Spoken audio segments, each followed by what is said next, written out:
நாம் எல்லோரும் சொல்வோம், எனக்கு நல்லா தானே இருக்கு, எனக்கு ஒன்றும் பிரச்சனை இல்லை, நான் தான் தாங்கிக்குவேன் என்று.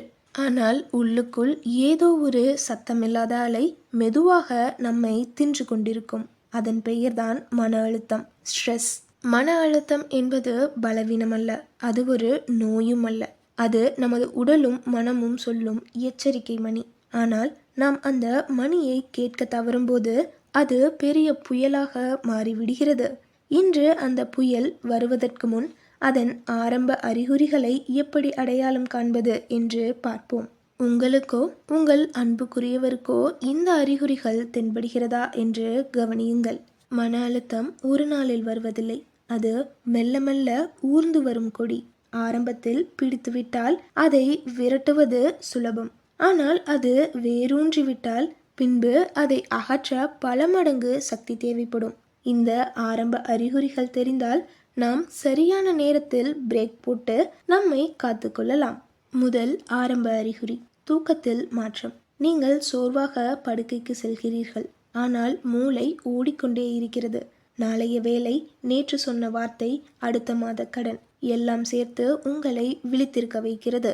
இரவில் தூக்கம் வராது, தூங்கினாலும் நடுவில் அடிக்கடி விழித்து விடுவீர்கள். காலையில் எழுந்தவுடனே களைப்பாக இருக்கும். உங்கள் தலையணை உங்கள் கவலைகளை அறியும், அது உங்களுக்கு சொல்லும் முதல் எச்சரிக்கை. இரண்டாவது அறிகுறி, எரிச்சல், கோபம், பொறுமை இழத்தல். சின்ன விஷயங்களுக்கெல்லாம் மனசு கொதிக்கும். சாதாரணமாக பேசினாலும் என்ன வேணும், ஏன் கேட்கிறீங்க என்று கடுமையாக பதில் சொல்வீர்கள். சாலையில் வாகனம் ஓட்டும்போது அதிக கோபம் வரும். குழந்தைகள் சத்தம் போட்டாலும், பெற்றோர் பேசினாலும் எரிச்சல் வரும். யாராவது ஆலோசனை சொன்னால் எனக்கு தெரியும் என்று முறைத்து விடுவீர்கள். இது நீங்கள் கெட்டவர் என்பதால் அல்ல, உங்கள் மனதின் சுமை தாங்க முடியாமல் சின்ன விஷயங்கள் பெரிதாக தெரிவதால் தான். மூன்றாவது அறிகுறி, தொடர்ந்து சோர்வு, ஆற்றல் இழப்பு. நீங்கள் போதுமான அளவு தூங்கினாலும் காலையில் எழுந்தவுடன் இன்னும் 100 கிலோமீட்டர் ஓடிய சோர்வு இருக்கும். எதுவும் செய்ய மனசு வராது.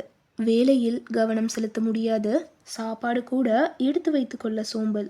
முன்பு பிடித்த பொழுதுபோக்குகள் கூட இப்போது சுமையாக தெரியும். இது சோம்பல் அல்ல, இது உங்கள் மன ஆற்றல் குறைந்திருப்பதன் அறிகுறி.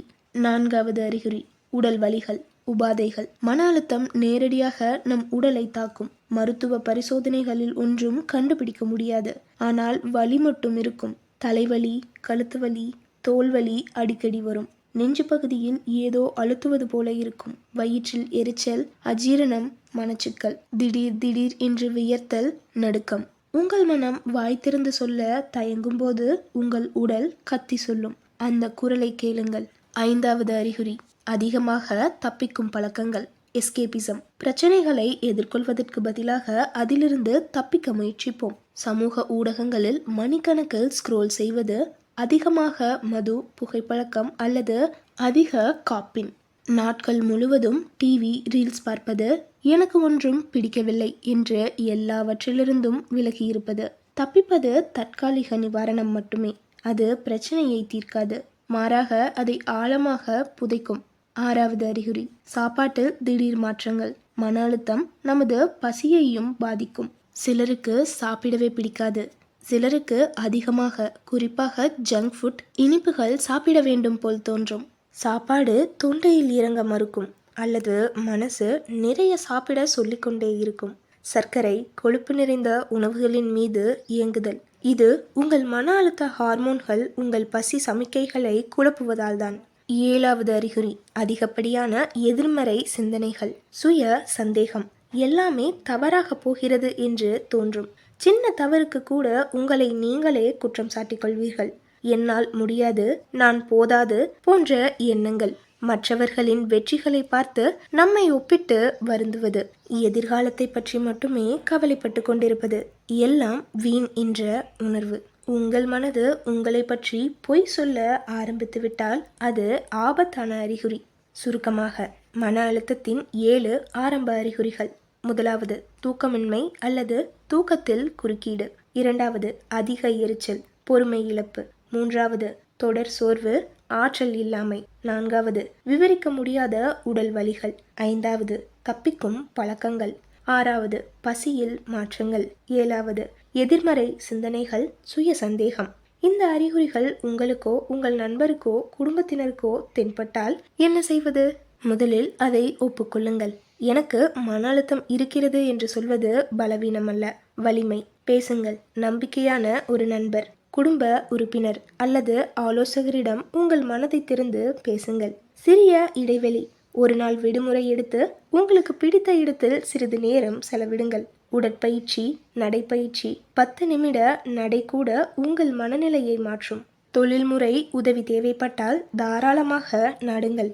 மனநல மருத்துவரை சந்திப்பதில் வெட்கமில்லை. நீங்கள் தனியாக இல்லை. உதவி கேட்பது உங்கள் உரிமை. இந்த வீடியோ உங்கள் மனதை தொட்டிருந்தால் அதை லைக் பண்ணி உங்கள் அன்புக்குரியவர்களுடன் ஷேர் செய்யுங்கள். ஏனென்றால் நம்மில் பலர் மௌனமாகவே போராடி கொண்டிருக்கிறோம். ஒரு பகிர்வு ஒரு வாழ்க்கையை காப்பாற்றும். உங்கள் அனுபவங்களை, உங்கள் எண்ணங்களை கருத்துக்களில் பகிர்ந்து கொள்ளுங்கள். நீங்கள் மட்டுமல்ல, நாம் அனைவரும் ஒன்றுதான். மன அழுத்தம் பற்றி மேலும் அறிய, மன ஆரோக்கியத்தை கட்டியெழுப்ப எங்கள் சேனலுக்கு சப்ஸ்கிரைப் பண்ணுங்கள். மேலும் பெல் ஐகானை அடிக்கவும் மறக்காதீர்கள். உங்கள் மனசுக்கு ஓய்வு கிடைக்கட்டும். நன்றி, வணக்கம்.